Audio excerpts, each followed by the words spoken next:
research different types of real estate investment options and decide which one is near and dear to your heart. Whatever you choose, that option, concentrate on it and spend a lot of time on it. Talk to people that are doing it, read books on it, listen to the podcast, but essentially put all your focus on learning about it and then taking action and working it until you make it into a well-oiled operating business so that it operates more or less on its own. So you're not working in a business, but you're working on a business. Alina, thanks again for joining me on our Thought Leader Spotlight series. I'm your host, Matt Camp, head of partnerships for DealMachine. On these, we really like to shine a spotlight on industry experts and thought leaders who have inspiring stories and can really educate our audience on the trends that they see in real estate investing. So today we have on Alina Trigub.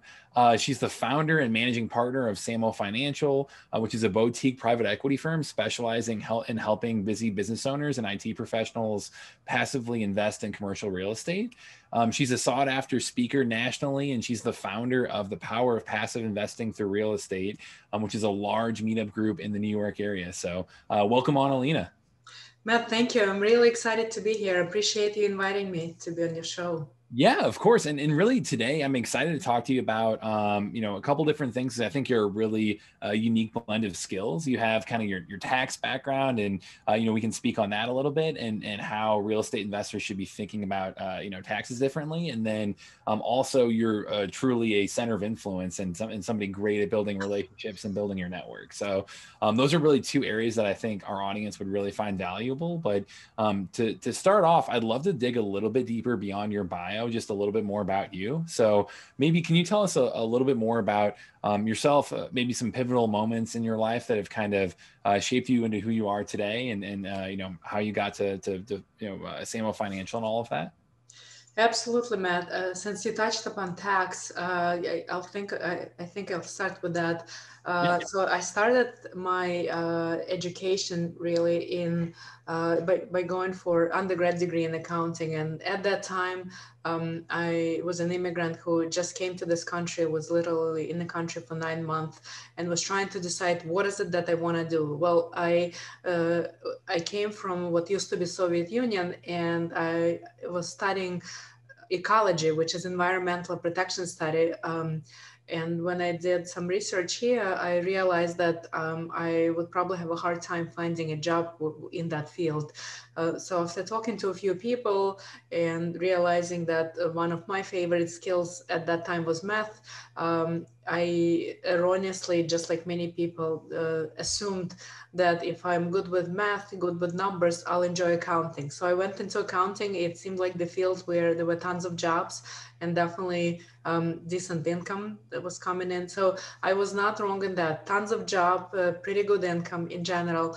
But after graduating and trying myself in public and then later private tax accounting, I couldn't help it but notice that this was not the field where I could stay for a very long time. So I left accounting after trying it for 5 years and went into information technology, where I was able to actually leverage my business and accounting background. And I started with testing accounting applications and later progressed into doing other things. But mainly the roles that I worked on in information technology evolved around being the liaison between the two worlds, the world of business and the world of technology, because I understood what business people thought, and I understood how technologists programmed and how they worked. So I was able to help those two worlds connect and talk to each other, if you will.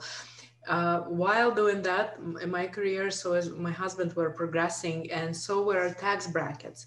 And I couldn't help it as a former tax accountant. I wouldn't help it but notice that we kept paying more and more in taxes every single year. So I kept thinking to myself that I need to find ways to minimize that tax impact somehow. And in my research, real estate kept coming back. So I finally decided to take action and started researching and digging into real estate. And 8 years ago, I took a chance and I came across the world of syndications, which is essentially, for folks that are not familiar with syndications, is when a group of people decides to put their funds together and buy large commercial real estate.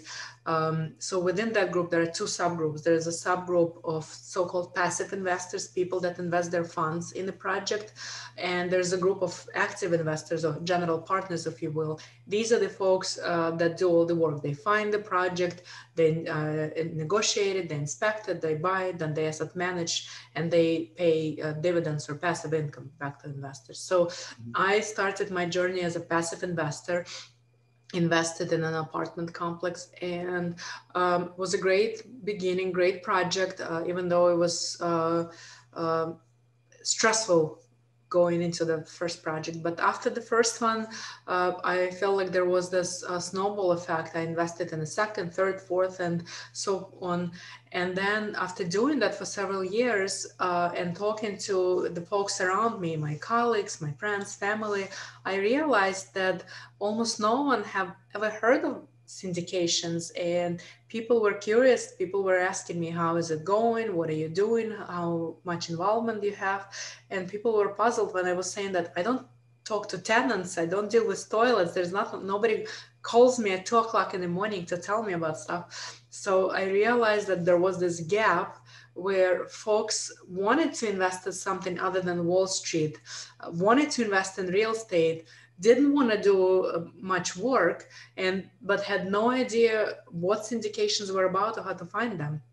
So I started SAMO Financial a little over 3 years ago with the sole purpose of bringing it to other people and helping them find real estate investments so they can build their wealth outside of Wall Street, have a diversified portfolio, and do it without any day-to-day interruption to their life, whether they are business owners or successful business professionals, so they can have that exposure and build wealth through real estate. And that's my story in a nutshell. Yeah, that's great. I mean, I would love to start there on the tax side as well, just because I know in previous talks you'd mentioned like there are various tools that new real estate investors should be aware of that they may or may not be using.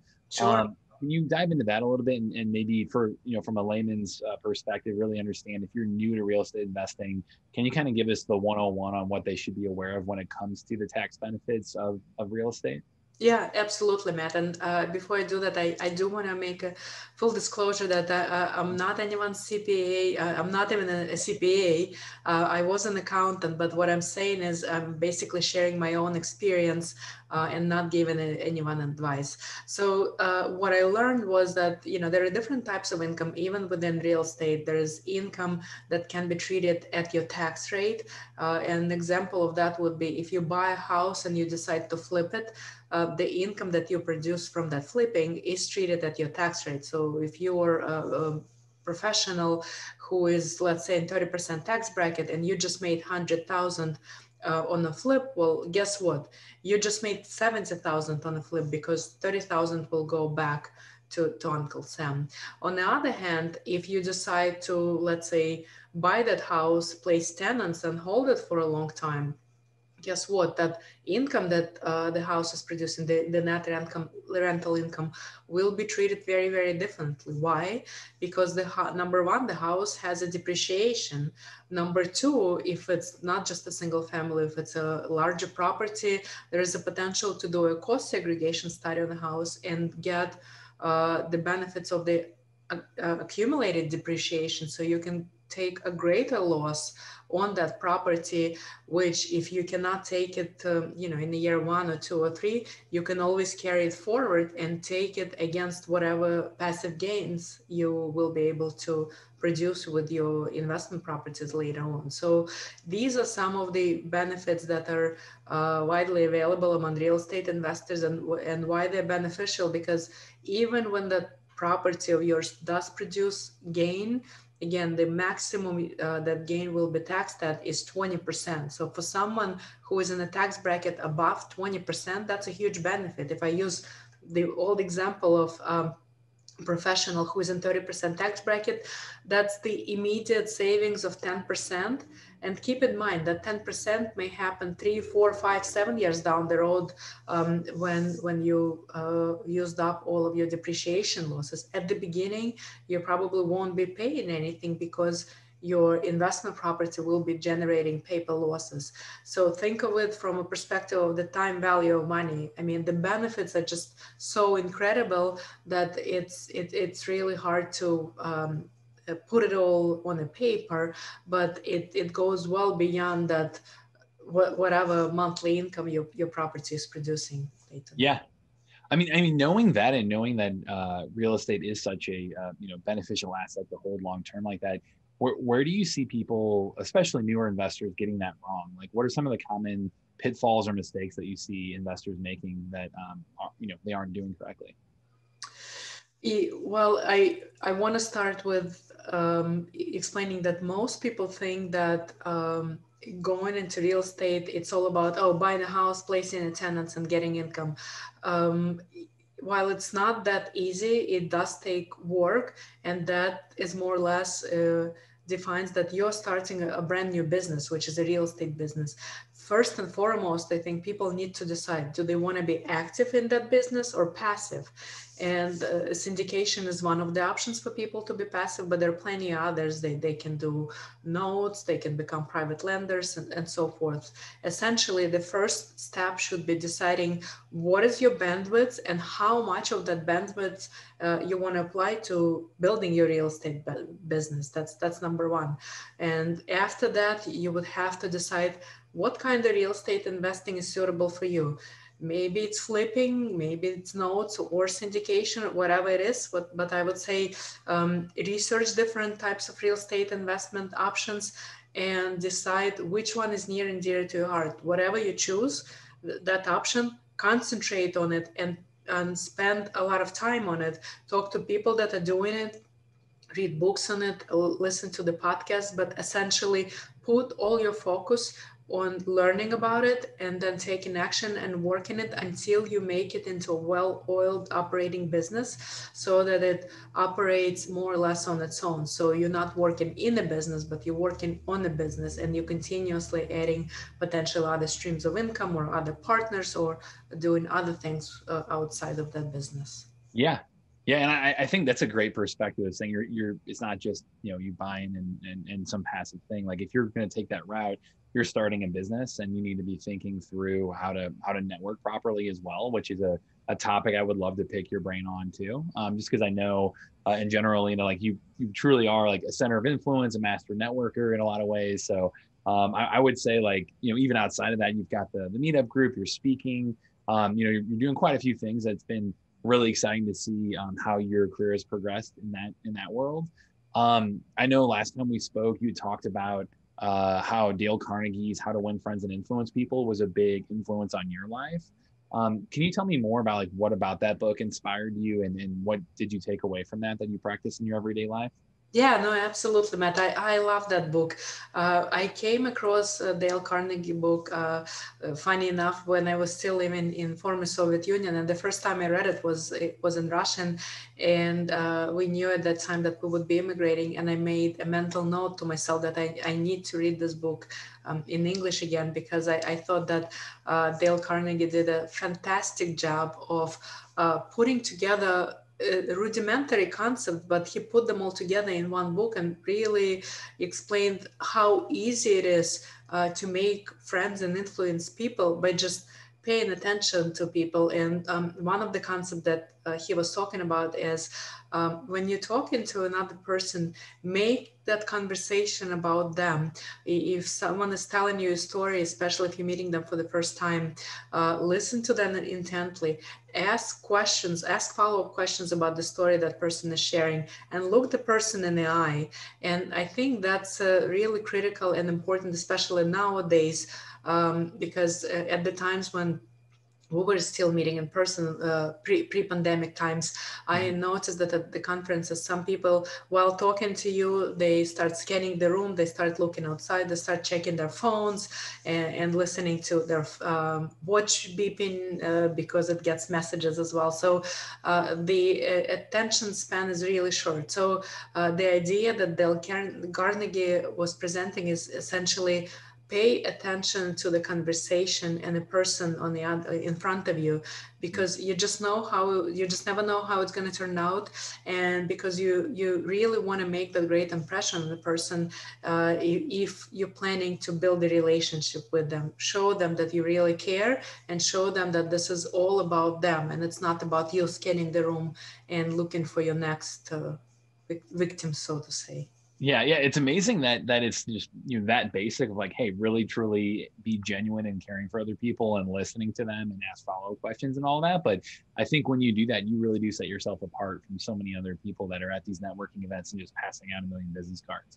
So and especially today, like where we're doing this virtually, I mean, you could be trying to talk to somebody on the phone or over Zoom and then have a million other distractions in your own environments. That provides a whole nother challenge for sure. But do you have any other tips on asking great questions while networking? Like, is there anything, any other tactical things there? Just because I think you're great at that. Sure. The main thing is listen to the conversation and pick bits and pieces of the conversation and ask follow-up questions. And that really shows the person that you're talking to that you care about the conversation and you're truly, genuinely interested about what they're talking about. And while it may be hard if they're talking about the topic that is foreign, unfamiliar to you, but if it's something that you're truly interested, for instance, let's say you and I met and we're having this great conversation, and you mentioned that you just started playing volleyball. Well, I happened to play volleyball when I was still in middle school, and we can talk about that. We can talk about different turns in volleyball and different timings and what tactics you're using to improve yourself and so forth. So there is always something that people can find to talk about, and it typically comes down to finding that commonality, finding something that interests both of us. Maybe we're both golf lovers or wine lovers, or maybe we're both like to go to warmer climates and stuff like that. So whatever it is, find that topic and start asking questions around the topic that interests you. Number one, it will make the person you're talking to feel much more comfortable and much more engaged with you. And number two, they will want to continue speaking with you. And that's one of the top things that you want to have. You want to have engagement and you want to have follow-up, because that's how the relationship is built. Yeah. I think finding that common ground is absolutely critical in building trust with them. And then, like you said, being able to relate to each other and see each other and say, oh, we both like this, like we both are on the same page here. And one more thing, Matt, and I'm sorry for the interruption. One more thing. Go ahead. Do not ever pitch anything, not in the first meeting, not in the second, maybe even never. There are some great examples. And I'm actually reading one book now, which seems to be amazing, by Warren Buffett. It's called Flip the Script. So the main idea of the book, well, other than what he's saying, is that by flipping the script, he means to concentrate on the person you're talking to. How would you think they would respond, and what is it that they want to hear? That's what he's saying. But essentially, his foundational point is, do not ever sell anything to anyone. Present it in the way they want to hear it. Don't try to sell it. Don't say, can you buy it? Do you want it? Do you get it? Don't do any of that stuff. So if it doesn't sound like a sales pitch, if it sounds like a story, this is what people want to hear. And that's where people get the most engagement from. Yep. Yeah. And I think it comes down to, how do you provide that other person value? So how do you continue to try to help? And like you said, not just come in with a sales pitch. And I think that is one thing I wanted to ask you about as well, because there are so many investors who come into networking conversations and just pitch somebody, keep moving on and keep handing out, business cards like that. I know your philosophy, despite having this gigantic network yourself, is saying, hey, I really focus on quality over quantity when it comes to business cards. So can you tell me more about why you think that way and how that's kind of helped in your professional career?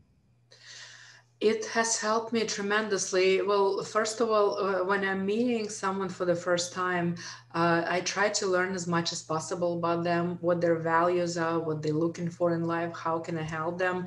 And I try to share the examples from my personal life and the connections that I have to really help them get the step ahead and move forward.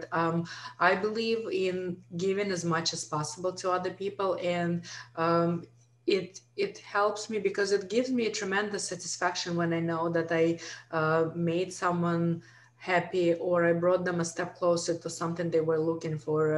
I can give you a specific example.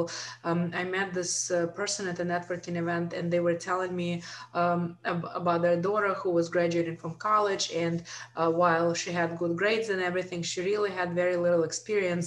And I made a few suggestions and tweaks. They sent me her resume, made a few tweaks to her resume, and suggested getting an internship, maybe a part-time or unpaid internship.